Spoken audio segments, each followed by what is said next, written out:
Welcome to the Slop Temple. We pray this video helps.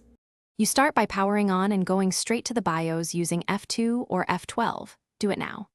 Once in BIOS, verify the battery is recognized and AC adapter reports presence because misreported power sources trigger save mode. Make sure the advanced power or thermal menus are visible. Enable them if hidden. While still in BIOS, locate any power save, deep sleep, or battery preservation options so you can change them next. This prevents the system from auto-entering power save prematurely. Once done with BIOS discovery, change sleep or deep sleep states to disabled or set to S0X off. This stops hardware-level suspend triggers. Next, update the BIOS/firmware immediately using Dell Support Assist or a manufacturer USB update.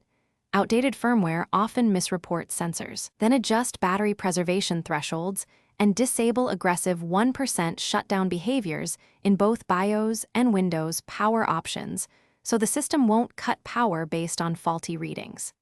Save changes and reboot to apply firmware and configuration updates.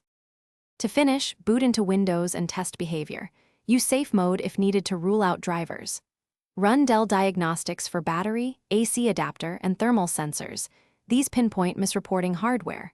If the laptop still enters power save, shut down, reseat the battery and AC connector, and retest. Loose contacts mimic sensor faults. If reseating fails, document diagnostics codes and contact Dell support for a hardware replacement. One key troubleshooting tip: swap in a known good.